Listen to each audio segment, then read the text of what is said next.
Olá, gente. Graças a Deus, né? Mais um dia que estamos aqui, reunidos na nossa sala de leitura, nosso encontro diário com a Palavra de Deus, o nosso clube que a cada dia, para a glória do nosso Senhor, vem crescendo. E se você é novo por aqui, você foi convidado e quem sabe você se interessou e está aqui. Não é coincidência, pode ter certeza que Deus quer falar com você. Ele quer trazer até você um entendimento correto e claro da palavra. Nós estamos desde o início do ano lendo a Bíblia e o nosso plano é ler a Bíblia toda em um ano. Se você chegou hoje, você deve abraçar esse plano para si também. Coloque no seu coração o propósito de ler a Bíblia toda em um ano. Nós, que estamos desde o início, já estamos no dia de número 178. Então, o que você vai precisar fazer? Quando nós chegarmos no final do ano, no dia 365, você vai ter que continuar por mais 177 dias. Para trás já foram 177 dias, mas não tem problema. Você segue com a gente. Hoje nós vamos iniciar uma nova leitura, a leitura do livro de Jó. Aí você segue lendo e quando for no final do ano você vai continuar por mais 177 dias. Em um ano você também completa o plano. Agora, você tem uma vantagem.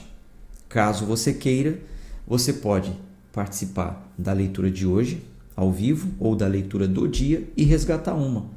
Se você for fazendo isso, daqui para o final do ano, você também consegue completar ou chega bem próximo aí e consegue remir o tempo, né? Aí fica então a cargo da sua disposição, né? Quem sabe você tem tempo para isso, para poder participar da leitura do dia e resgatar algumas, ou dar uma maratonada, né, no final de semana. Quantas vezes a gente maratona assistindo filmes, séries? Eu tenho certeza que você não vai se arrepender se você maratonar nessas leituras. Vai te trazer conhecimento, entendimento, e você vai crescer em conhecimento, em sabedoria, debaixo da graça de Deus, sempre, porque a vontade dele é a soberana. Vamos orar? Vamos falar com esse Deus? Pai amado, Pai querido, rendo graças ao Senhor, ao teu santo nome.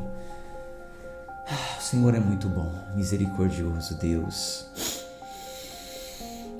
Obrigado pelo ar que respiramos, pela vida que há em nós, por essa oportunidade, esse privilégio que é estarmos aqui reunidos diante da tua santa palavra. Oramos em nome de Jesus. Amém. Então, se você quiser, já abre aí a sua Bíblia no livro de Jó. É o livro que nós vamos ler hoje.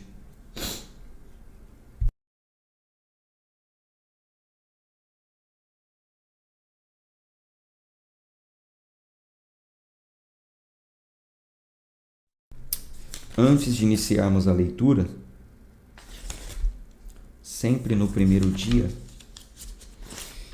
eu faço aqui uma visão panorâmica. O que é isso? Uma visão ampla de tudo que vem pela frente, o que nós vamos encontrar na leitura desse livro. Vamos falar sobre o autor, vamos trazer um contexto histórico, o propósito desse livro ser escrito, qual a contribuição bíblica, né? Como ele contribui para o entendimento de toda a Bíblia e de outros livros, porque isso é aplicar a hermenêutica, né? Leitura com interpretação, o texto explicando o texto. Vamos entender se o texto ele é narrativo, histórico, se é normativo, doutrinário, se contém alegorias, parábolas, hipérboles. Tudo isso a gente tem que estar atento, porque isso nos ajuda a interpretarmos os textos, tá? E esse é o nosso objetivo. Bom, muita gente vai se surpreender com a leitura do livro de Jó, com a leitura correta do livro de Jó, porque Jó é um personagem muito conhecido, não só no ambiente gospel, evangélico, mas também no ambiente secular, né? Muitas pessoas falam das provações de Jó, de quem era Jó, e muita gente acha que também Jó era santo, perfeito e que não merecia passar por aquilo e só passou porque, né? E realmente foi Deus que permitiu ele passar por aquela provação. Mas tem muita coisa aqui no livro de Jó que não foi dito, que não foi falado para muita gente. E você precisa saber que Jó era um homem íntegro, reto, temente a Deus? Sim, mas ele também tinha falhas. E essas falhas serão apontadas aqui na leitura do livro. Os seus amigos apontam a falha para ele não gosta do que os amigos falam. Enfim, é muito interessante, se prepare, porque é uma leitura que vai nos trazer muito conhecimento sobre a justiça de Deus, sobre a misericórdia de Deus e o que ele espera de cada um de nós. É um exemplo, sim, Jó é um exemplo, porque contudo ele não peca, né? Ele não peca não, né? Quem não pecou, né? Ele não chega a blasfemar, a murmurar, mas a sua humanidade, as suas inclinações são evidentes e são externadas. Como todos nós seres humanos temos inclinações, a nossa humanidade, nós vamos ver isso também na vida de Jó. A narrativa do livro de Jó, né, a narrativa desse livro, ele narra um homem que perdeu tudo que tinha. E as discussões subsequentes, né, as discussões que começam a acontecer depois disso. Porque a história começa narrando quem ele era. Só um minutinho. Amor, pega para mim, por gentileza, lá embaixo do púlpito um lencinho de papel, por favor.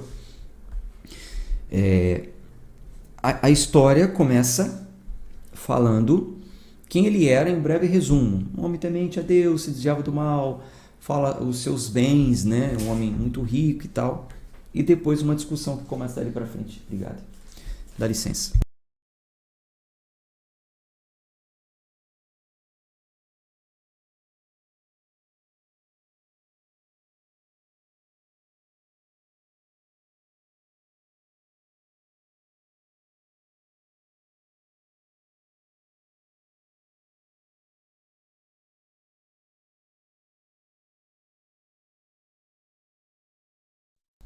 Desculpa aí, tá, gente? Mas é ao vivo, né? Então, não tem para onde correr, não.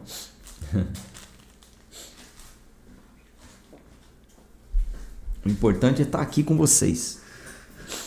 Espirrando ou não, 100% ou não, a gente está aqui.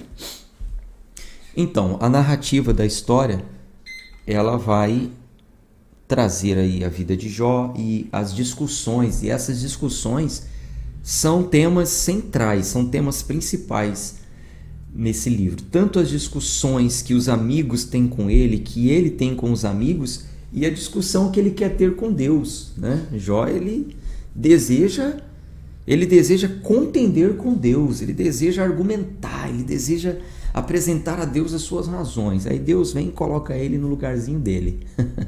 É muito interessante, muito mesmo. Bom, tantas discussões, tantos debates, e a palavra final vem do Senhor. O Senhor vem e restaura tudo que Jó havia perdido. Sobre o autor, quem foi que escreveu o livro de Jó? Não sabemos ao certo. Não, a Bíblia não diz com clareza, então não podemos afirmar. É certo que o personagem principal é Jó, mas não diz quem escreveu esse livro. O que a gente percebe é que o autor desse livro era alguém muito sábio, uma pessoa muito instruída, uma pessoa que tinha um conhecimento abrangente sobre o céu. Eu acho que está travando um pouquinho, né?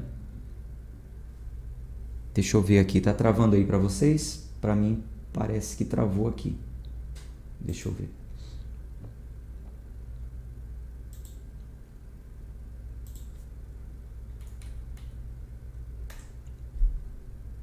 A minha internet está normal, tá ok a minha internet.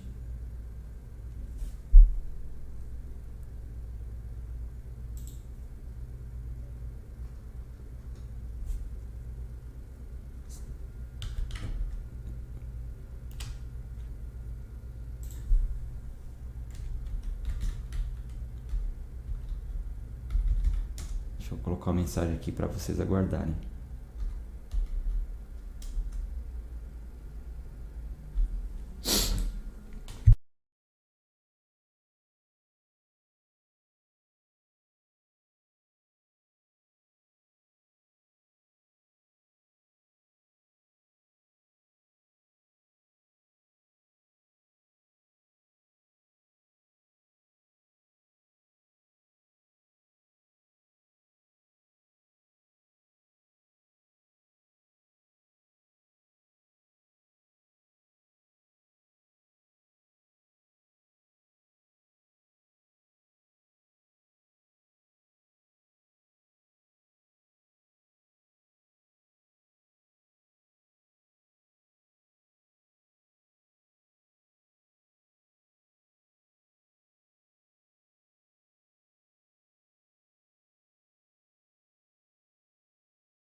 Agora voltou.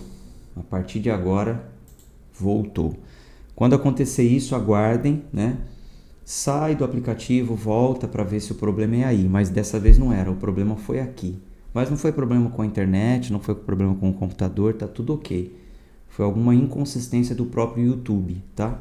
Recebi uma mensagem aqui, por isso que eu soube que travou, porque eu recebi primeiro uma mensagem aqui dizendo que o YouTube não estava recebendo vídeo suficiente para manter a transmissão ao vivo, por isso os espectadores enfrentarão um buffer. Buffer é um certo espaço, uma interrupção.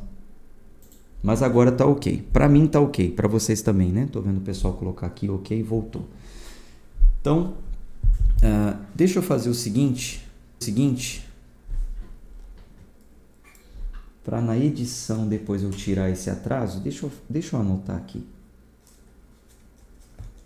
Que aí depois eu tiro esse atraso.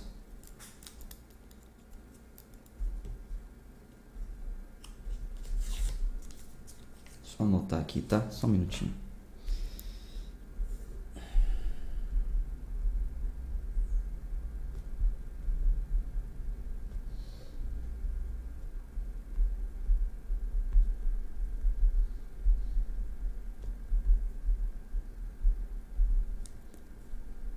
Editar, início do dia 178. Como eu vou cortar aí esse atraso, deixa eu fazer aqui uma nova introdução, tá bom? Bom, sejam muito bem-vindos ao nosso dia de número 178 do nosso plano de 365 dias. Hoje nós vamos à leitura de um novo livro, a visão panorâmica do livro de Jó, tá bom? Deixa aí a sua Bíblia aberta, a minha já está aberta. Na verdade, eu já tinha feito uma introdução, mas houve um probleminha na transmissão. Então eu fiz um corte aqui e a gente está voltando agora. E vamos seguir, vamos em frente. Inclusive eu já fiz uma oração com as pessoas que estavam ao vivo.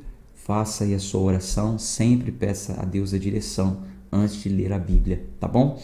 Bom, eu estava falando o seguinte, o livro de Jó, a narrativa do livro de Jó, ela vai trazer como um tema principal um debate, uma discussão. Começa falando sobre quem era Jó, um homem íntegro, reto, temente, obediente a Deus, mas é uma história surpreendente, porque muitos não se atentaram aos detalhes da vida de Jó, muitos destacaram apenas as provações que Jó passou, coitadinho e tal, mas não perceberam, não leram, não viram, não ficaram sabendo que Jó, ele era um ser humano como qualquer um de nós e também externou as suas humanidades. Ele externou uma certa rebeldia, contudo não murmurou, ele não chega a murmurar, ele não chega a blasfemar, mas Jó, ele também mostra erros e por fim, se não fosse a misericórdia de Deus, não é só porque ele passou por um período, entre aspas, de injustiça, entre aspas, tá? De injustiça, você vai entender na leitura do livro, permissão do Senhor que Jó fosse provado, sim, mas a gente vai ver que nas discussões, nos debates, Jó, ele mostra que ele não era santo, tá? Só Jesus realmente foi o santo, aquele que não teve pecado. Bom, então a história começa narrando a vida de Jó, em um breve resumo da vida dele até ali. E dali para frente começam as discussões acerca do motivo do seu sofrimento. Ele quer encontrar o motivo, não encontra.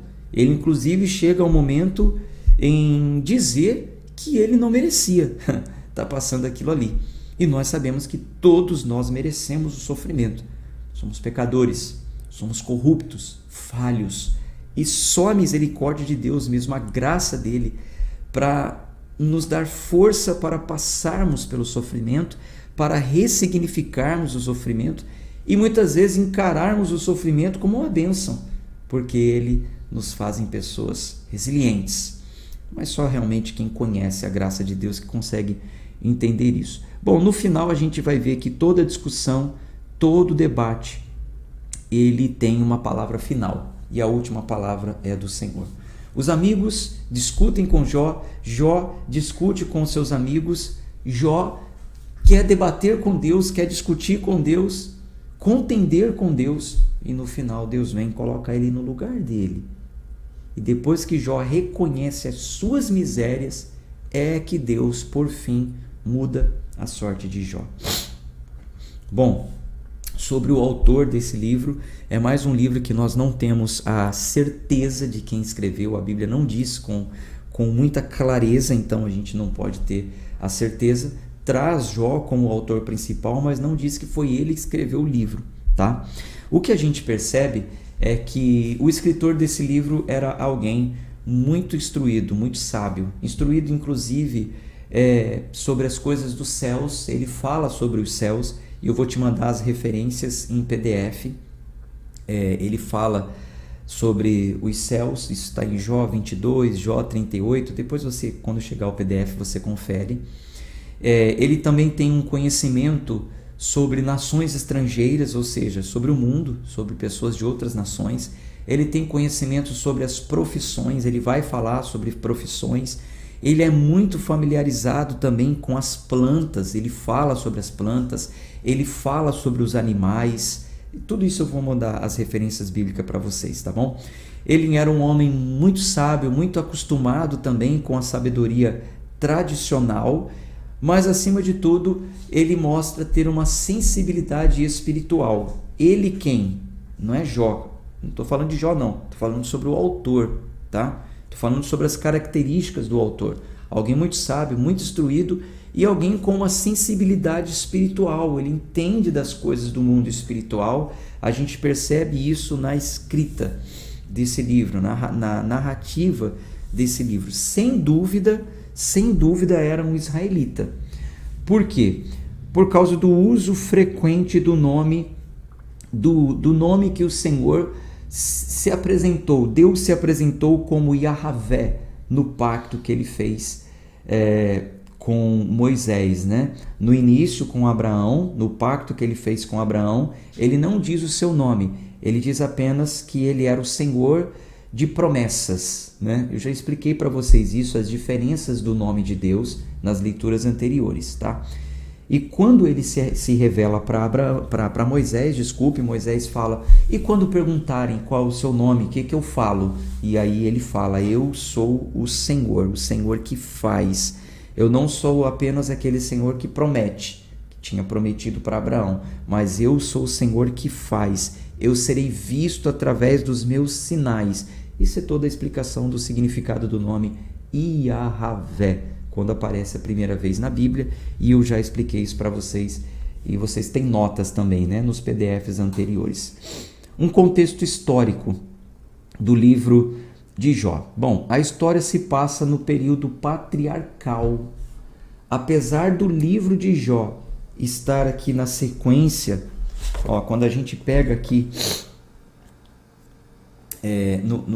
na Bíblia, nos 66 livros, como eu sempre falo para você, no Cânon, na decisão de quantos livros entrariam como livros sagrados, como livros reconhecidos pela igreja, como livros inspirados por Deus, o livro de Jó, ele entra mais ou menos no meio da Bíblia, tá vendo?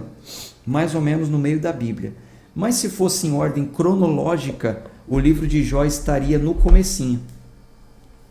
Se você tem uma Bíblia cronológica, porque existem Bíblias cronológicas, você iria perceber que ele está no início. Ele foi escrito no período patriarcal, tá?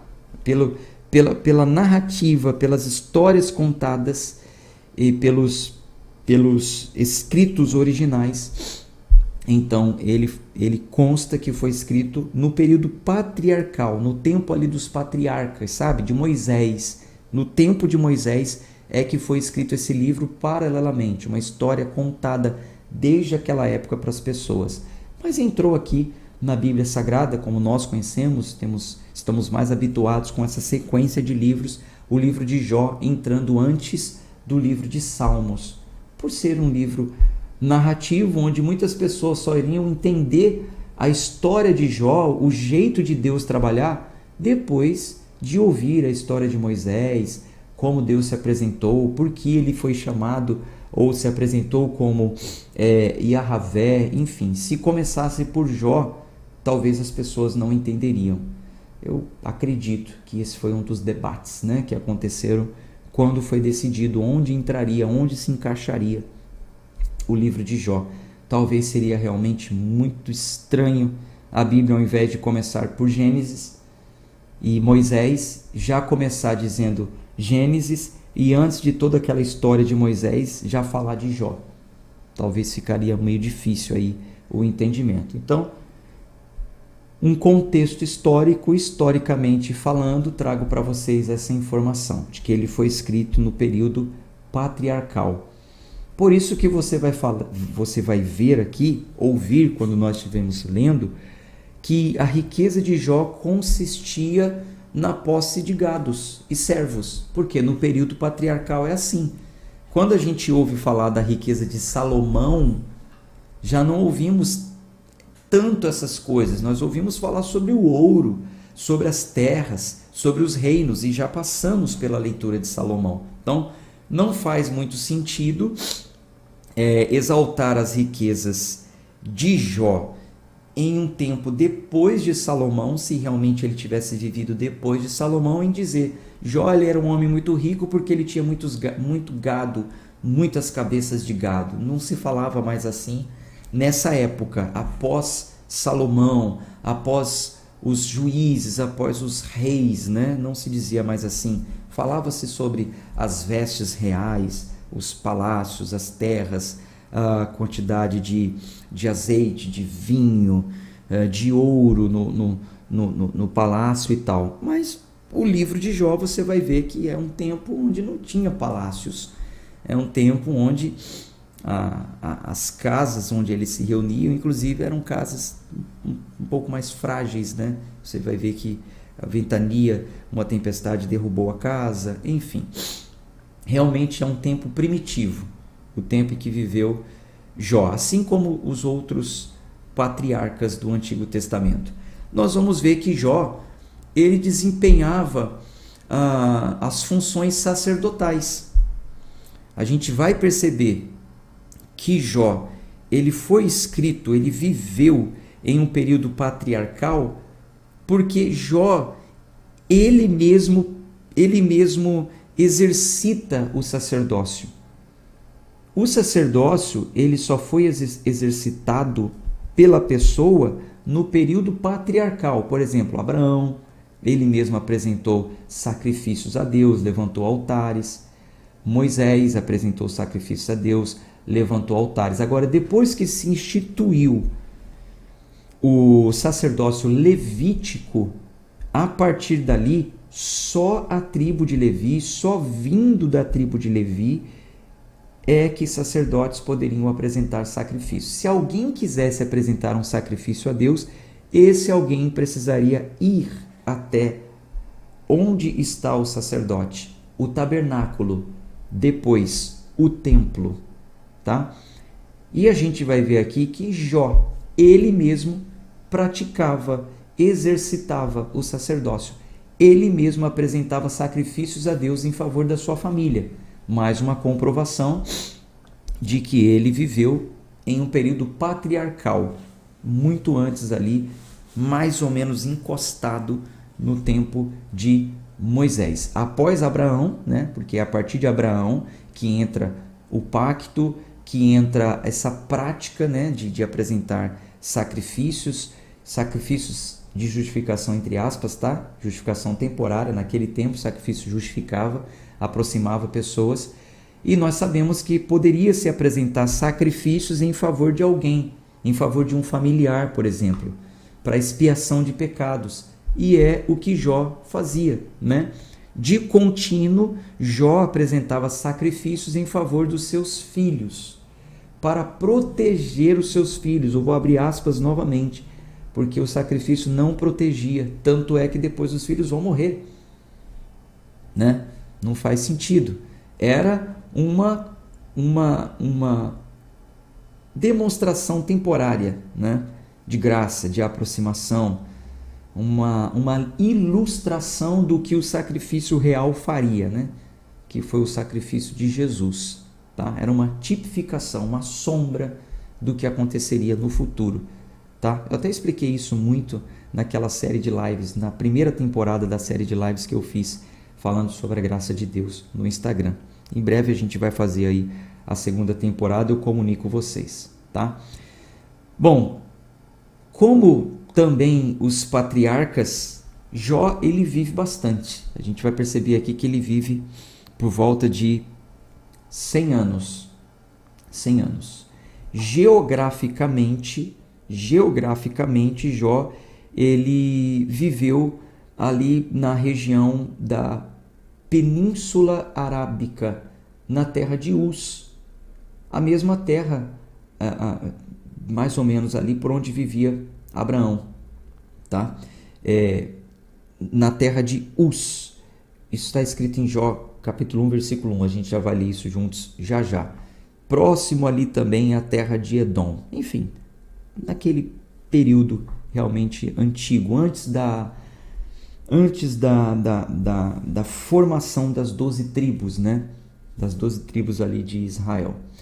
Os 3 amigos de Jó, que vão aparecer aqui na história, a gente vai ver que dos 3 amigos de Jó também havia um edomita, da mesma região ali de Edom, onde Jó vivia, e os outros vinham de outros lugares também, que vai falar aqui durante a leitura, tá? Qual o propósito do livro? Por que ele foi escrito? O que a gente pode entender? A intenção do autor. Isso é um exercício adotado por nós desde o primeiro dia, né? Que nós iríamos ler a Bíblia procurando entender a intenção. Por que está escrito aquilo? Qual foi a intenção do autor em deixar isso registrado? Então, ao ler o livro de Jó, nós entendemos que o autor ele demonstra a soberania de Deus. E demonstra que Deus ele é soberano e justo, não injusto. O que aconteceu com Jó não foi injustiça, mas foi Deus, em sua forma justa de governar a humanidade, permitindo, é claro, né, o que aconteceu ali com Jó, mas revelando também a sua soberania. O livro de Jó ele nos mostra que Deus ele é digno de confiança em toda e qualquer situação da vida, inclusive as mais difíceis, as piores, porque Jó estava no pior momento da vida dele e a sua mulher, tendenciosa, né? Ela queria que Jó murmurasse contra Deus, Jó desconfiasse da misericórdia de Deus. E o livro nos mostra que nós podemos confiar. A gente pode estar passando a provação que for, o período mais difícil, nós podemos confiar, porque por fim, Deus ele se levanta. Então, o livro mostra o caráter, né? Ele vai falar sobre o caráter de Deus como um Deus fiel e ele vai falar também sobre o caráter de Jó. Vai revelar o caráter de Jó, vai revelar a conduta de Jó, vai refletir os valores éticos corretos. Jó, ele é apresentado no livro como um homem de caráter, um homem temente, um homem íntegro, um homem reto, um homem que tinha um bom testemunho, um homem coerente. O livro vai nos mostrar isso.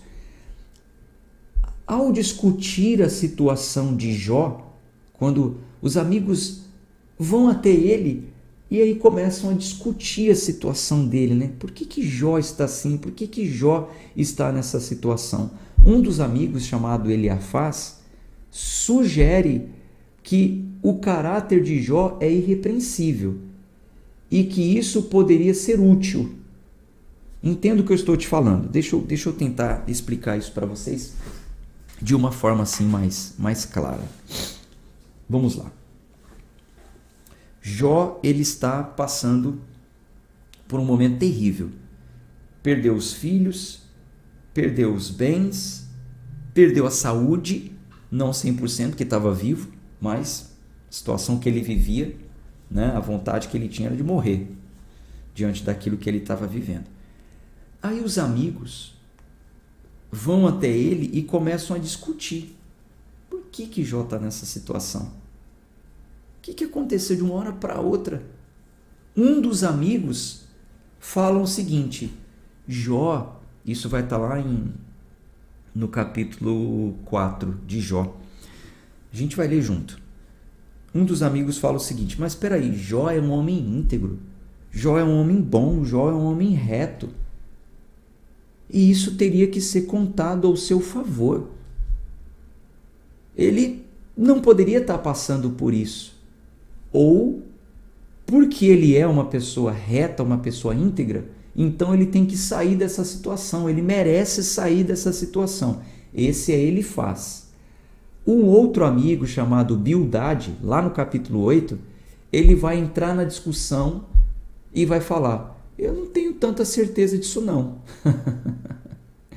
Eu não tenho tanta certeza de que Jó era tão íntegro, tão reto. Ele vai inclusive apontar alguns erros de Jó, que diante da sua riqueza teve um momento que ele teve um comportamento egoísta. A gente vai ler isso junto. E ele vai até dizer: eu não tenho tanta certeza que por causa dessa integridade dele, ele teria que sair dessa situação. Um pouco mais para frente, lá para o capítulo 15, os amigos entram em acordo e dizem: ninguém é capaz de ser tão puro assim não. Gente, é muito diferente, acredito, do que tudo que você já ouviu, né? Jó, ele sempre é tido como um homem, né, que não merecia e tal, mas os amigos entram em discussão e vão chegar à conclusão: realmente, ninguém é tão santo, ninguém é tão perfeito, ninguém é tão capaz de ser puro assim, para dizer que não mereça estar passando por essas coisas, não. Porém, Jó, ele fica revoltado com os amigos. Jó, ele entra na discussão e primeiro Jó não queria falar nada, mas depois Jó começa a falar e ele sustenta com persistência que a sua conduta estava acima de qualquer reprovação. Jó se coloca em um patamar onde, não, o meu comportamento, a minha conduta é irreprovável, eu não posso ser reprovado, não, de jeito nenhum. Inclusive, eu quero saber onde é o tribunal de Deus, porque se eu soubesse onde era o tribunal de Deus, eu enchia a minha boca de argumento e eu ia contender com ele, como hoje muitas pessoas, acreditando nas suas obras de justificação diante dos seus problemas, dizem isso: não, eu vou colocar Deus na parede, eu vou falar para Deus, eu vou me encher de argumentos. Tá aqui, Deus, eu sou dizimista, eu sou fiel, não mereço estar passando por isso, eu sacrifico, eu tenho, desculpa falar valores, eu tenho R$1.000 aqui em um envelope, uma campanha, eu vou colocar no púlpito, no altar, no ofertório, eu vou fazer um voto, o Senhor tem que mudar. Gente, você acha que Deus se impressiona com R$1.000? Deus vai ficar impressionado com 1 milhão? 1 milhão é muito para Deus. E ele vai ficar impressionado: 1 milhão, agora eu tenho que mudar a vida dessa pessoa. O Salmo 50 é um salmo tão maravilhoso para nos trazer esse entendimento quanto a isso. Inclusive eu usei esse salmo na pregação do domingo, do culto que eu fiz, onde Deus, ele chama as pessoas, fala: vem, vocês que estão fazendo sacrifícios, vem, se reúnam, eu vou aí falar com vocês, eu vou repreendê-los, eu vou julgá-los. E quando Deus vem, o Salmo diz: vem o nosso Deus e não guarda silêncio. Ele fala, e ele já chega falando assim: vocês acham que eu venho até vocês por causa dos sacrifícios, dos bois? Vocês acham que eu estou com fome? Se eu tivesse com fome, eu não precisaria pedir boi para vocês, não. Porque os bois são meus aos milhares. O mundo e a sua plenitude é todo meu. Vocês acham que o que vocês estão oferecendo aí me compra? Tudo já é meu. Eu vou até vocês por um ato de misericórdia. A instituição do sacrifício, que o próprio Deus disse: façam, ofereçam sacrifício, era simbólica. Simbólica. É mais um ato nosso de se render a Ele do que Ele de ser comprado, barganhado, né? Então Jó, ele se achou do mesmo jeito que alguns crentes se acham hoje. no direito de colocar Deus na parede e exigir: o Senhor é obrigado a fazer isso por mim. Jó, ele de fato estava disposto a bater boca com Deus. Mas aí vem Deus e na sua palavra final coloca ele também como culpado. E quando Jó se arrepende, ele alcança misericórdia. A gente vai ver aqui lendo, que Jó, aos olhos de Jó, nas relações de Deus com o homem, aos olhos de Jó, parece que Deus nem sempre recompensa quem tem uma vida pura e sem culpa. No diálogo, a gente vai entender isso. Jó, ele vai falar o seguinte: eu sou um homem sem culpa, eu sou um homem irrepreensível e Deus não me recompensa. Como se Deus também tivesse falha no caráter dele. Vamos ler juntos para que você possa entender bem isso. Bom, dentro ainda do propósito, do autor ter escrito esse livro, a gente vai ver ele falando sobre a integridade. Jó, ele afirmou que a sua integridade era o principal problema da sua situação. Embora ele ficasse ali imaginando, como ele pudesse convencer a Deus, ele ficava ali imaginando como eu posso convencer a Deus, ele acreditava que a sua integridade era o problema da situação dele. Como muitos hoje pensam isso. Muitos pensam assim: nossa, por que toda pessoa boa sofre mais? Muitos falam isso. Eu não entendo porque tem gente que fala até assim: o crente sofre. E como a vida do crente é difícil, todo crente sofre. Você já viu como toda pessoa boa sofre mais? Fulano ele sofre porque ele é muito bom, ele é muito bonzinho, por isso que ele sofre. Jó, ele também afirmava isso, ele afirmava que a sua integridade era o principal problema da sua situação. E ficava imaginando: como que eu vou convencer a Deus do contrário? Como eu vou mostrar para ele que eu sou íntegro, eu sou bom, e ao invés de estar sofrendo, eu deveria estar triunfando? E muita gente pensa isso.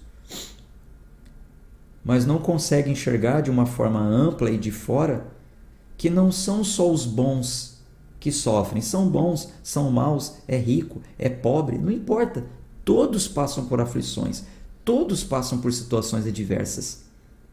O problema é a nossa ótica. Nos olhamos, nos enxergamos melhores que os outros. Por isso que a gente fala: eu sou tão bom, toda pessoa boa sofre muito. Quem disse que você é tão bom? Quem disse que você é tão diferente assim dos outros? Tão íntegro, tão justo e tão reto? É o que estava acontecendo com Jó. E é o que o livro nos comunica, e muitos não pegaram essa comunicação. Muitos pegaram do livro de Jó apenas a comunicação do seguinte: bom, a gente tem que aceitar passar a provação porque Jó também passou. Mas não é isso que o livro comunica de uma forma ampla. De uma forma ampla, o livro ele vai nos mostrar isso.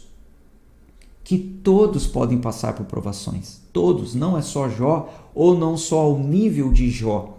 Todos podem passar por provações. Bons e maus. Íntegros, retos, justos, pessoas fiéis, tementes a Deus, também vão passar por provações, por situações difíceis. E a única coisa que nos tira dessa provação e dessa situação difícil é, primeiro, arrependimento. Reconhecimento de que você não é tão digno e tão merecedor assim. Humildade. Misericórdia. Confiar na soberania de Deus. A gente vai ver isso aqui.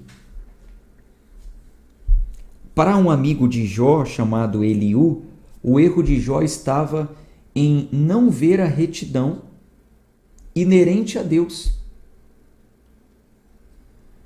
Eliú, ele vai confrontar Jó e vai falar: Jó, você ser reto é o mínimo que deveria ser. Retidão é inerente a Deus. Uma pessoa de Deus tem que ser reta mesmo, é o mínimo que você faz. Você não pode pegar aí as suas obras, a sua bondade e tal, e querer achar que... Não, é o mínimo que você deveria fazer como filho. com isso, com essa declaração de Eliú para Jó, ele vai antecipar o que o próprio Deus vai falar para Jó lá no final, lá no capítulo 40. Deus vai falar isso para Jó. A gente vê também aqui na narrativa o autor mostrando a sua intenção em explicar um pouco sobre a justiça. A justiça de Deus. Ele é justo, não injusto. Jó queria que houvesse justiça no caso dele. No capítulo 19, ele vai para cima dizendo: quero justiça no meu caso.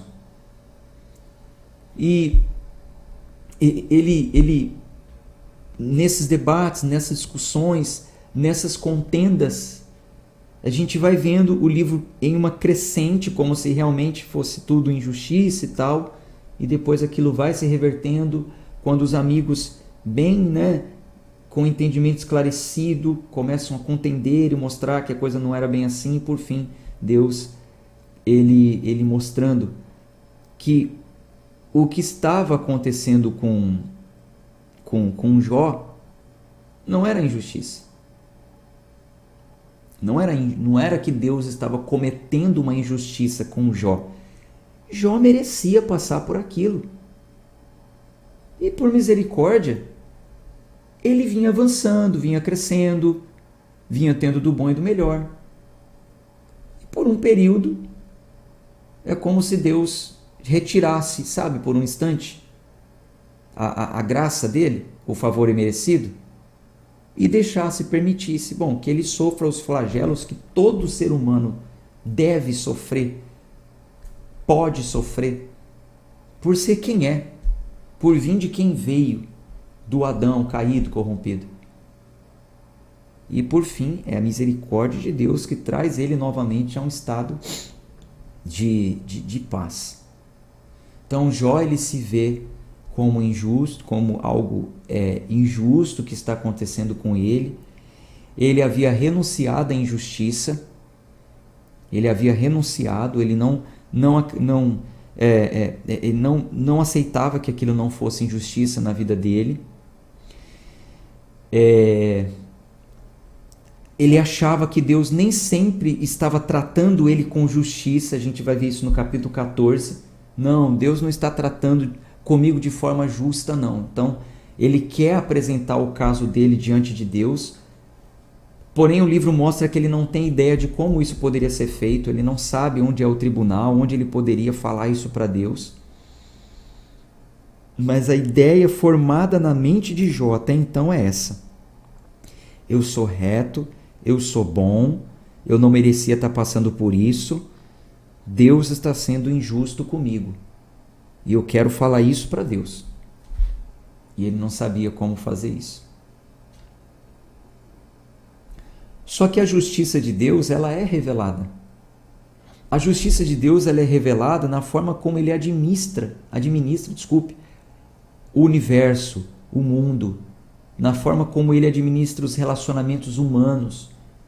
E a gente vai ver sim falha no relacionamento humano de Jó, quando em um período ele tinha condição, por ser rico, por ser próspero, ele tinha condição de favorecer os menos favorecidos, ele não faz. A gente vai ver isso. Um dos amigos vai jogar isso na cara de Jó.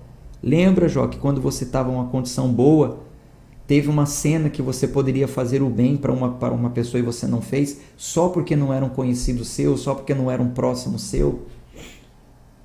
A gente vai ver isso. É muito interessante essa parte também.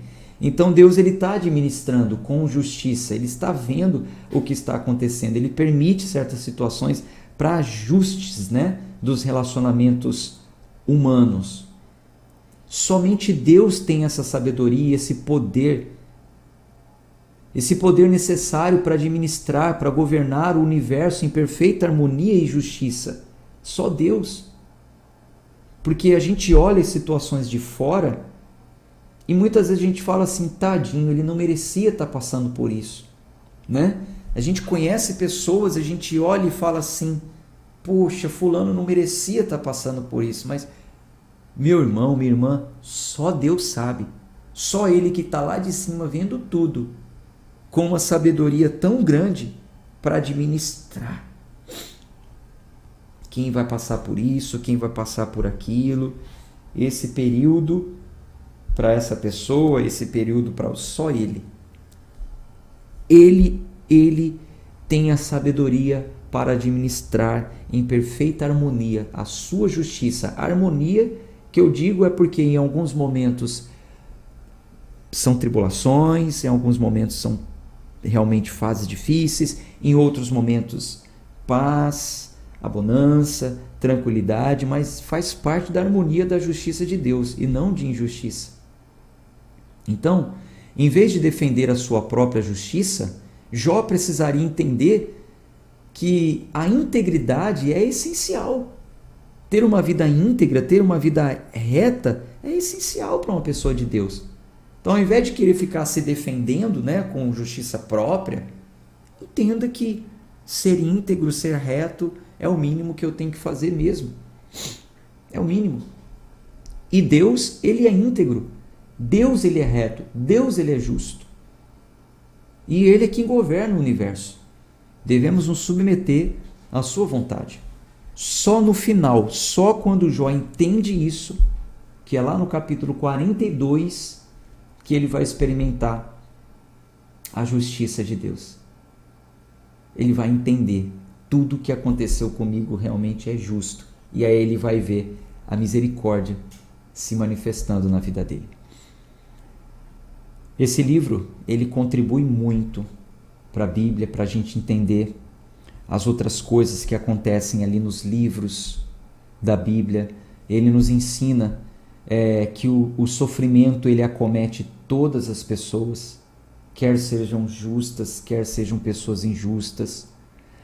O livro ele nos mostra que Deus nem sempre protege os retos, do perigo e do sofrimento. No fim das contas, o livro nos mostra que Deus está no controle de todas as situações, inclusive no controle de limitar a ação de Satanás. Isso é um mistério não compreendido por muitas pessoas, mas Deus, Ele está no controle da situação, até de Satanás, onde permitiu certas situações e onde limita também certas situações. Deus está no controle dessa situação e está tudo certo, porque Ele é Deus. Ele é Deus. O livro nos comunica que o conforto e a força de Deus estão sempre à disposição da alma que confia nele. O corpo pode ter sofrimento, como teve o corpo de Jó, mas a alma sempre encontrará descanso em Deus. Isso é revelado também pelo salmista, que é o próximo livro, o livro de Salmos. Por isso que encaixa muito bem, o livro de Jó antes de Salmos, porque na sequência os Salmos nos revelam isso, onde o salmista diz: ó minha alma, espera em Deus, descansa em Deus, confia em Deus, pois ainda o louvarei. Ele é bom, Ele é soberano, Ele é misericordioso. Os Salmos exaltam isso. Então, a nossa alma, ela sempre vai encontrar conforto em Deus. Sempre.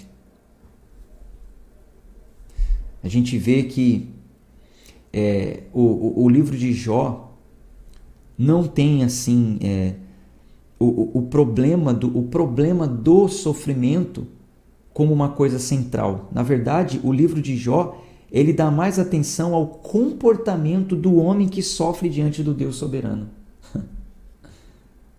O sofrimento está ali, aconteceu e tal, mas a mensagem central do livro não é o problema em si, mas é o comportamento humano diante do problema. Discussões, debates, quem merece, quem não merece, justiça própria, submissão, redenção, soberania. Então, o livro entra em harmonia com todo o restante da Bíblia, quando ele nos ensina de uma forma prática e coerente o seguinte, que a religião, ela não é o bastante.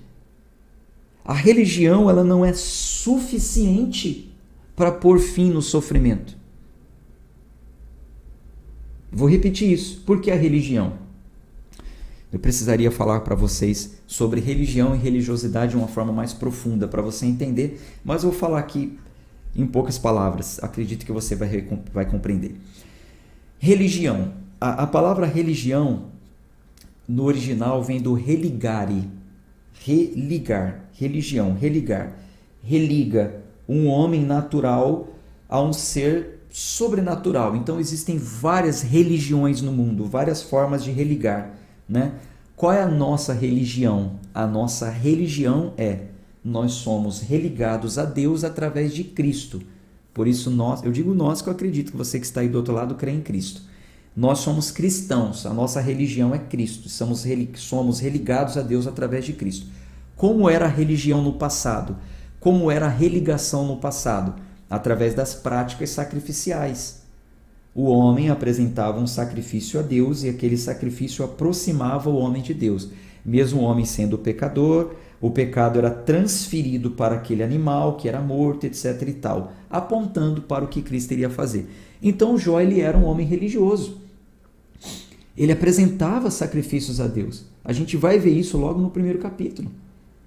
Só que a gente vai ver que a religião... Gente, pelo amor de Deus, abre sua mente para isso. Esse é o momento de explodir a mente, deixar ela expandir para você entender. Nós vamos ler, nós vamos entender que a prática da religião não é o suficiente para acabar com o sofrimento. Por quê? Jó, ele praticava a religião pelos seus filhos. Ele apresentava sacrifícios pelos filhos, para que se eles tivessem pecados, fossem perdoados, fossem protegidos. Mas o sacrifício que ele fazia pelos filhos não os protegeu. Eles morreram. Drasticamente morreram. Então, quando você vê um convite assim, olha, pare de sofrer, não haverá sofrimento se você vier para essa religião. É uma religião falsa. A religião que promete fim de sofrimento é falsa, porque religião, prática de religião, ela não é o bastante, ela não é suficiente para pôr fim em sofrimento. Só um relacionamento genuíno com Deus e de coração. É o que diz lá em Deuteronômio, capítulo 6, Salmos 86 e Mateus 22. Eu vou mandar anotado para vocês no PDF. Só realmente um relacionamento genuíno com Deus. Não são práticas de religiosidades que garante fim de sofrimento de ninguém. De ninguém. A resposta, para os problemas e os objetivos da nossa vida, ela está em uma reverência adequada a Deus. Quando temos reverência diante dele, nós começamos a entender e dar sentido aos nossos sofrimentos. Quando nós temos reverência a Deus e entendemos que ele é perfeito em tudo que ele faz. Tudo que ele faz. Não basta só o homem confessar Deus como seu Senhor e praticar certas religiosidades.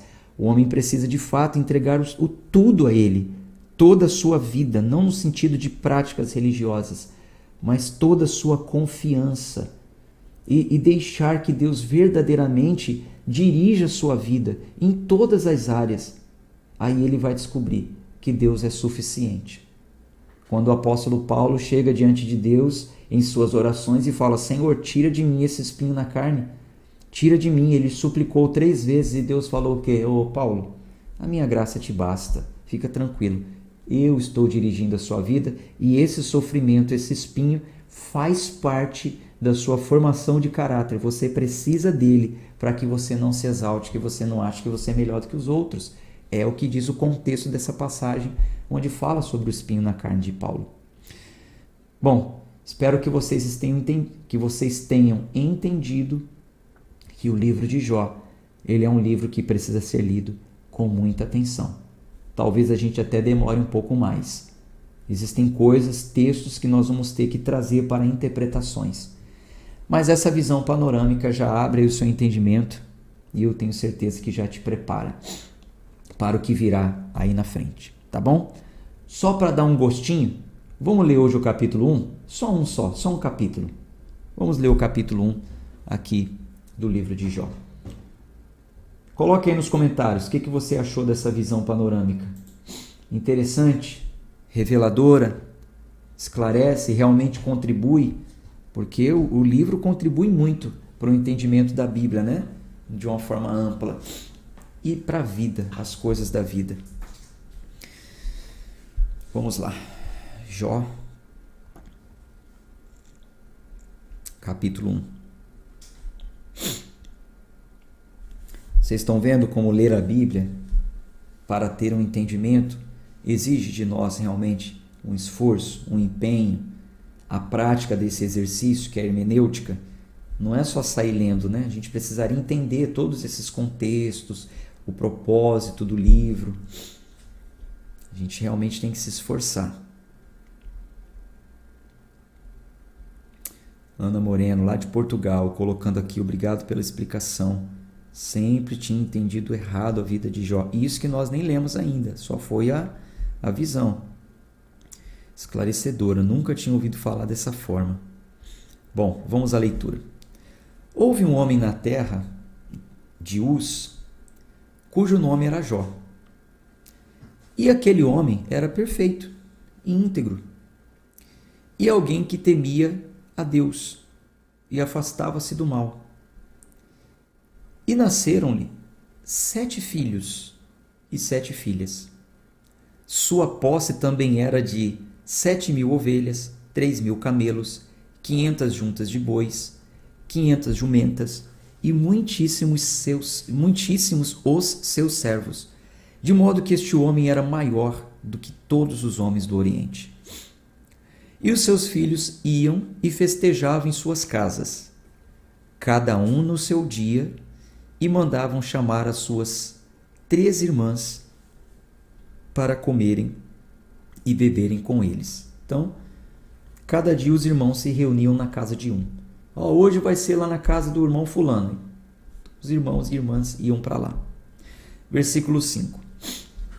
E assim era que, quando os dias de seus banquetes terminavam, enviava Jó e os santificava, e se levantava de madrugada e oferecia ofertas queimadas, de acordo com o número de todos eles, porque Jó dizia: pode ser que meus filhos tenham pecado e amaldiçoado a Deus em seus corações. Assim Jó fazia continuamente. Então veja, um homem religioso, um homem que levantava de madrugada, olha só, levantava de madrugada para apresentar a Deus sacrifícios pelos filhos. Como muitas vezes nós, quem aí nunca levantou de madrugada para orar, né? Mas você não pode achar que o fato de você levantar de madrugada para orar, não, porque eu estou levantando de madrugada, é uma ferramenta de troca e de barganha. É um meio de alcançar graça.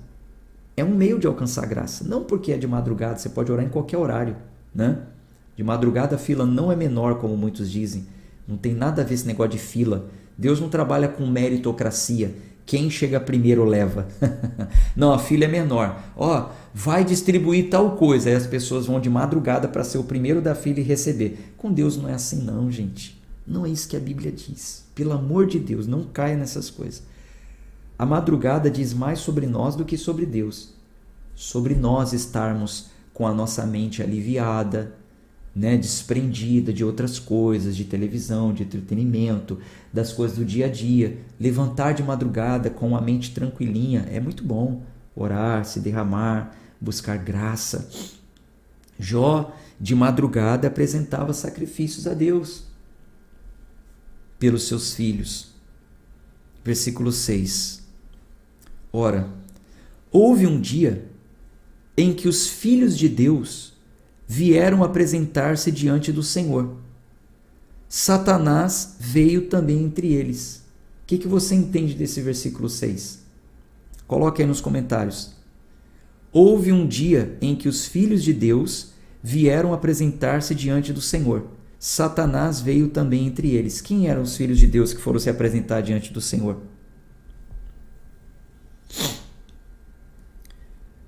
Eu falei para vocês, o livro vai exigir paciência e vai demorar um pouco mais, porque a gente precisa interpretar os textos. Houve um dia em que os filhos de Deus vieram apresentar-se diante do Senhor. Veio também Satanás. O que você já ouviu falar sobre isso? O que você sabe? Se você não sabe, coloca não sei. Quem você acha que são os filhos de Deus? Que o texto está dizendo aqui. Houve um dia em que os filhos de Deus vieram apresentar-se diante do Senhor. Satanás veio também entre eles. Enquanto vocês vão respondendo, que tem um atrasinho, eu vou ler o próximo versículo. E o Senhor disse a Satanás: de onde tu vens? Então Satanás respondeu ao Senhor e disse: de ir e vir sobre a terra, e de nela andar para cima e para baixo. Tá, então quem são os filhos de Deus aqui do versículo 6? Quem não sabe, precisa colocar assim: eu não sei. Quem sabe, coloca o que sabe. Quem está com medo de errar, coloque o que você pensa, e se errar, errando você vai acertar. O que não pode, gente, é você ficar alienado, sabe?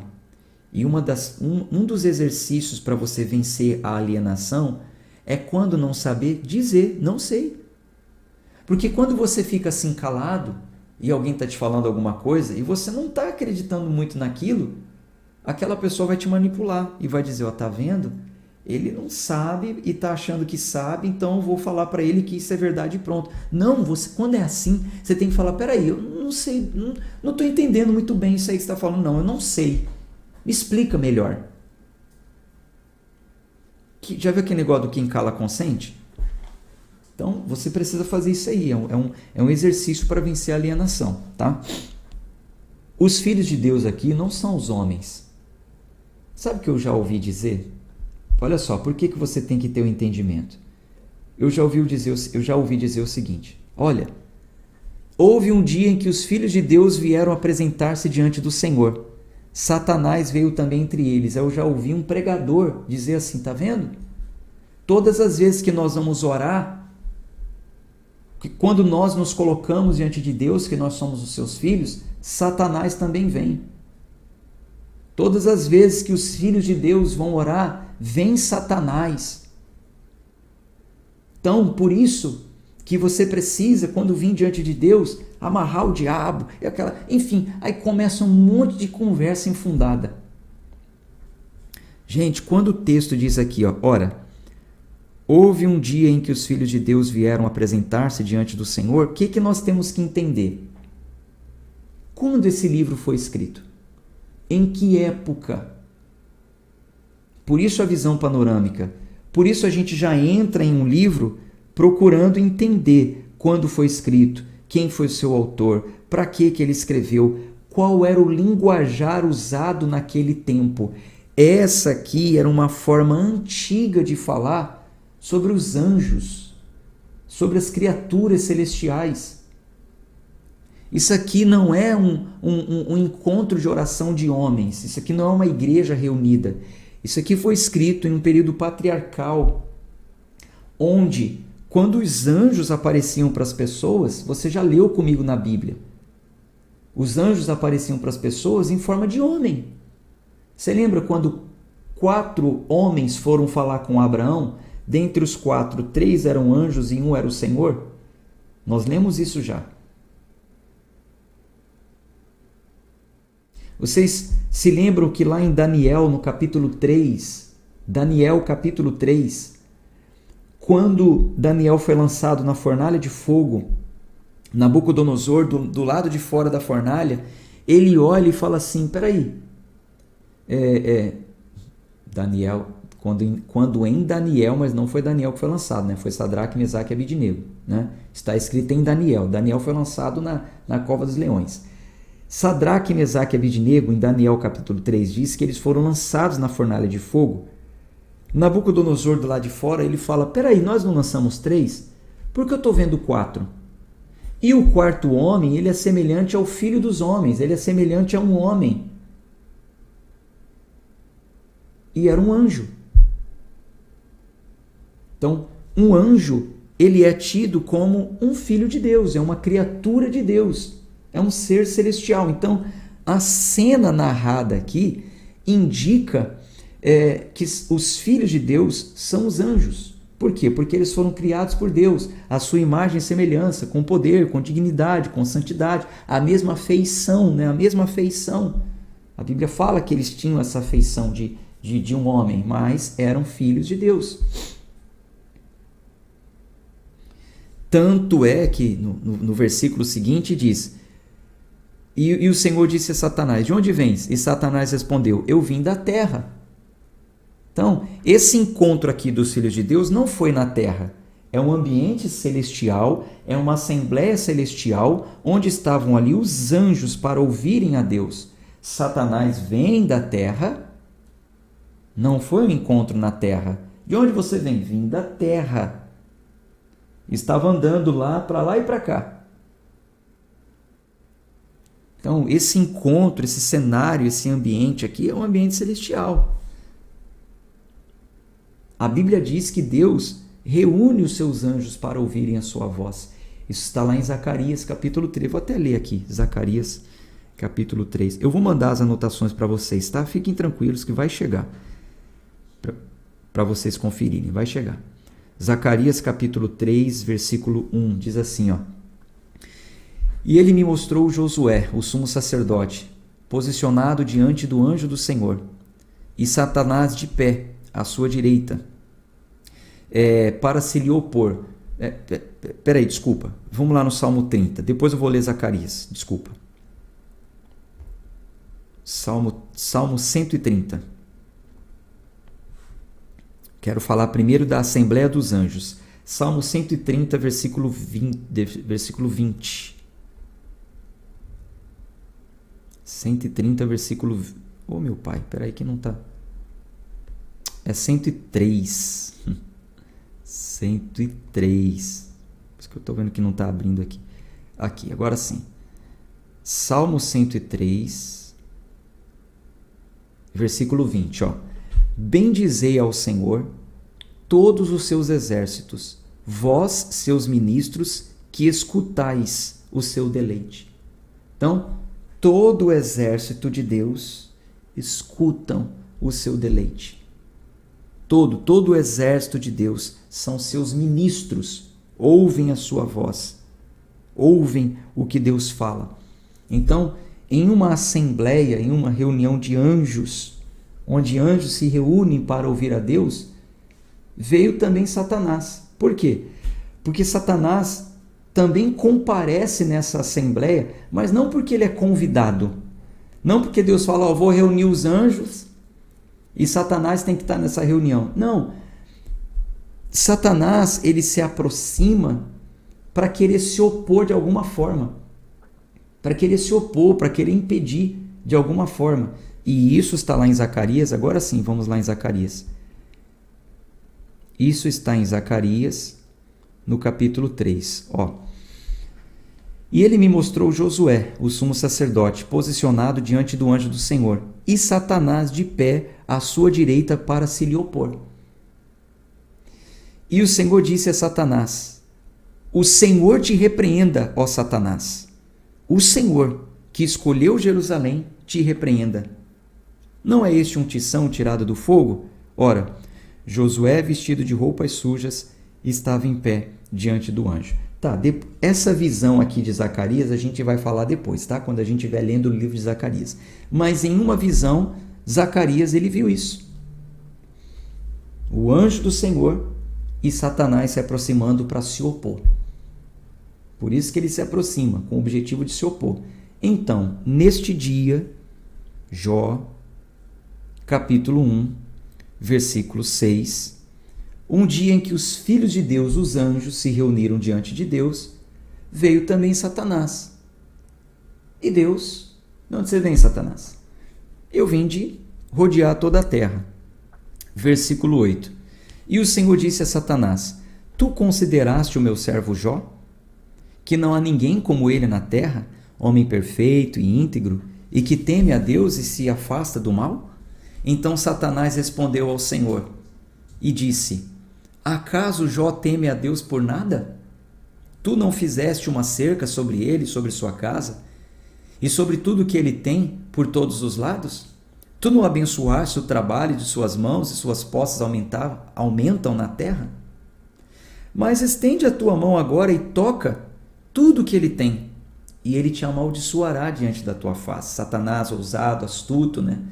Conhecendo a humanidade, que o homem só adora a Deus quando tudo vai bem, né? Satanás falou assim: não é por acaso não, Senhor, que ele te teme, o Senhor cercou ele, o Senhor protegeu ele, o Senhor protegeu a família dele, o Senhor prosperou ele. Tira o que ele tem para ver se ele vai te adorar. E o Senhor disse a Satanás: eis que tudo que ele tem está em teu poder, somente sobre ele não estenda a tua mão. Então Satanás se foi da presença do Senhor. E houve um dia em que seus filhos e suas filhas estavam comendo e bebendo vinho na casa de seu irmão mais velho. Olha só. Lembra que os seus filhos se reuniam na casa de um irmão? Então, no dia que eles se reuniram na casa do irmão mais velho, dia esse que, quando acabava essa reunião, Jó ia lá, santificava os seus filhos, apresentava sacrifício, levantava de madrugada para protegê-los. E o que aconteceu? Veio um mensageiro a Jó e disse: os bois estavam lavrando e as jumentas pastando junto a eles, e os sabeus, povos inimigos, caíram sobre eles e os levaram. Sim, eles mataram os servos a fio da espada, só eu escapei para contar-te. Enquanto ele ainda estava falando, veio também outro e disse: o fogo de Deus caiu do céu e queimou as ovelhas e os seus servos e os consumiu, e só eu escapei para te contar. Enquanto ele ainda estava falando, veio também o outro e disse: os caldeus formaram 3 bandos e caíram sobre os camelos e os carregaram, sim, e mataram os servos ao fio da espada, e só eu escapei para contar-te. Enquanto ele ainda estava falando, veio também o outro e disse: teus filhos e tuas filhas estavam comendo e bebendo vinho na casa do irmão mais velho. Eis que veio um grande vento do deserto e atingiu os 4 cantos da casa e caiu sobre os jovens, e eles estão mortos. Só eu escapei para contar-te. Meu Deus do céu, uma má notícia atrás da outra. Chega um, fala uma coisa, quando esse acaba de falar, chega o outro, um atrás da outra, um impacto muito grande. Então Jó se levantou, rasgou o seu manto, raspou a sua cabeça, prostrou-se em terra e adorou. E disse: nu saí do útero de minha mãe, e nu retornarei para lá. O Senhor deu e o Senhor tomou. Abençoado seja o nome do Senhor. Em tudo isso, Jó não pecou, nem culpou a Deus de maneira tola. Então veja, Jó ele não pecou nesse momento. Ele não colocou culpa em Deus. Oh Deus, por que eu estou passando por... Não tem problema. Eu saí nu do ventre da minha mãe e vou voltar nu para a terra. O Senhor me deu, o Senhor tomou, bendito seja o nome do Senhor. Que cheguemos a essa maturidade, que cheguemos a esse entendimento correto sobre a justiça divina. Depois disso, começa uma discussão, começa um debate, mas isso a gente deixa para amanhã, tá bom? Vou ficando por aqui. A gente se reúne amanhã nesse mesmo horário, se Deus quiser. Um abraço de fé e força. Até mais. Tchau, tchau.